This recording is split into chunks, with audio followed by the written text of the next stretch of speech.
claro de una acción que refleja las obras como fruto de la fe. Y la fe que se perfecciona en las obras.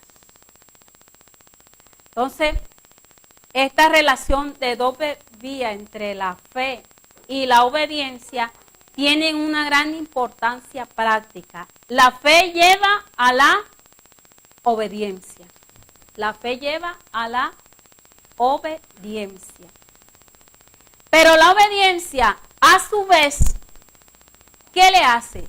Fortalece su fe, que fue lo que pasó en Abraham.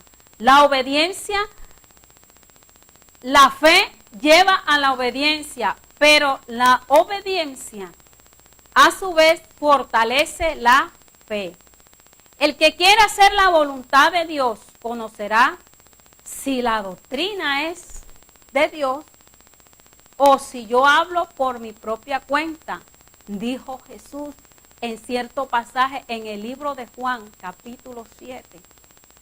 Conocerán si la doctrina es de Dios o si yo hablo por mi propia cuenta. La palabra de Dios le pertenece a quienes la obedecen.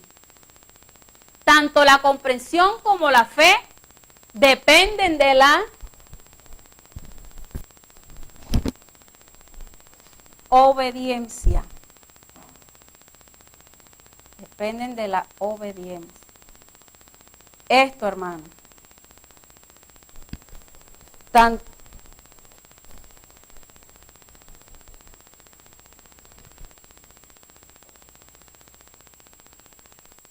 Dice, vosotros veis, pues, que el hombre es justificado por las obras y no solamente por la fe. Y da otro ejemplo. El hombre es justificado por las obras y no solamente por la fe. Así también Rahab la ramera no fue justificada por obras cuando recibió a los mensajeros y los envió por otro camino. Porque como el cuerpo está muerto, así también la fe sin obra está muerta. Estos dos pasajes de la Biblia nos muestran de que debemos llevar una vida de obediencia en el Señor. Y que nuestra fe creciente en el Señor depende de la ¿qué? Obediencia. De la obediencia.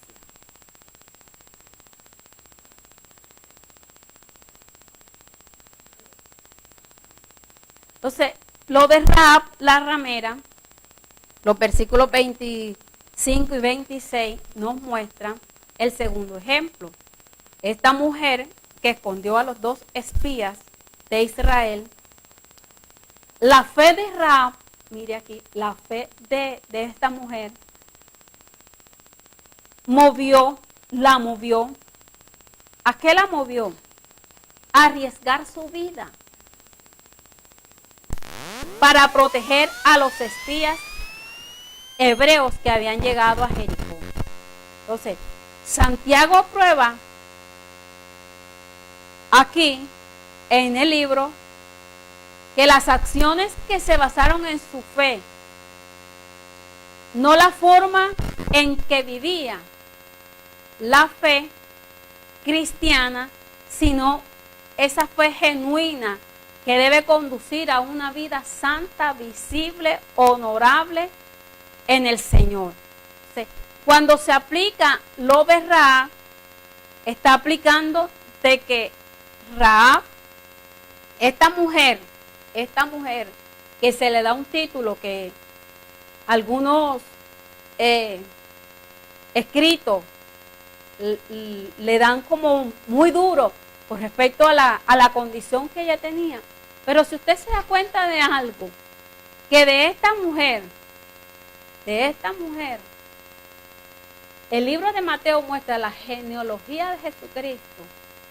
Y de allí nace el Salvador del mundo. Entonces, la fe de Abraham y la fe de Rahab son dos comparaciones que está haciendo aquí Santiago, para que nosotros aquí latemos y que nuestra fe vaya acompañada de lo que hemos aprendido en el Señor, que es la obra. Y esa obra es la obediencia en el Señor. Entonces, la genealogía de Jesucristo en el libro de Mateo nos muestra de que Salmón se casó con Rahab y tuvieron un hijo llamado como Boz, llamado Boz. Boz se desposó con Ruth, la moabita. Y de allí nació un hijo llamado Obed.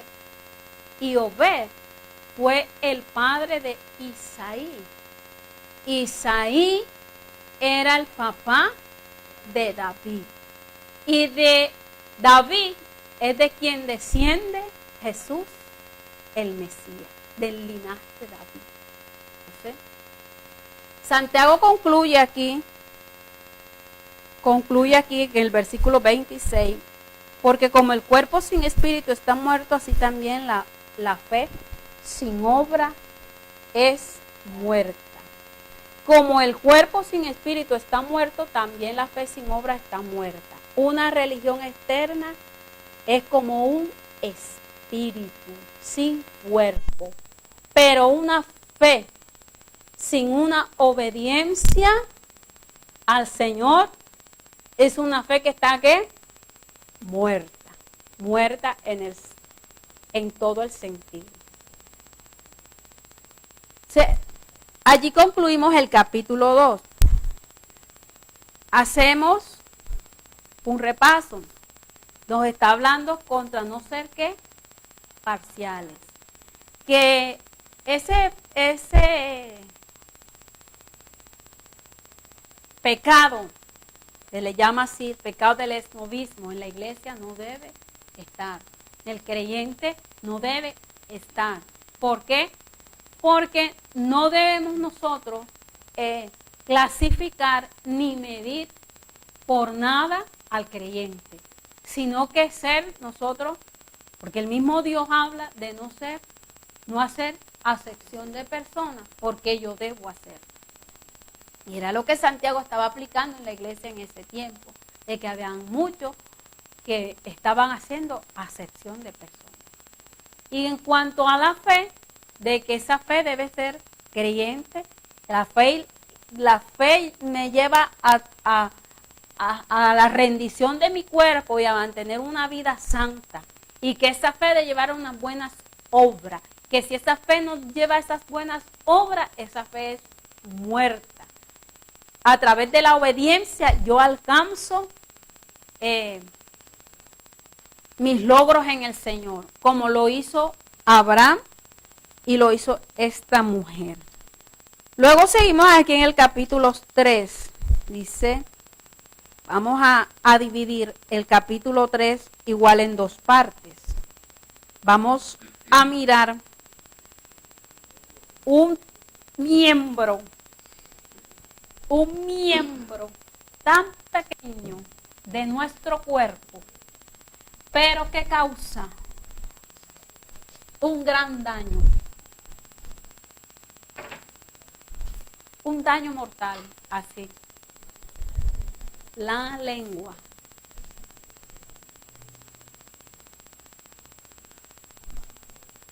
La lengua. ¿Por qué se ríen, hermanos? Dice, hermanos míos, no os hagáis maestros muchos de vosotros, sabiendo que recibiréis mayor condenación. Porque todos ofendemos muchas veces. Si alguno ofende en palabra, este perfecto, capaz también de refrenar todo el cuerpo. He aquí nosotros ponemos freno en la boca de los caballos para que nos obedezcan y dirijamos así todo su cuerpo. Mirad también las naves, aunque tan grandes y llevadas de impetuosos vientos, son gobernadas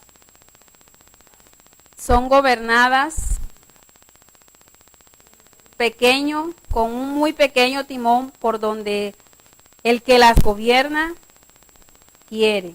Así también la lengua es un miembro pequeño, pero se jacta de grandes cosas.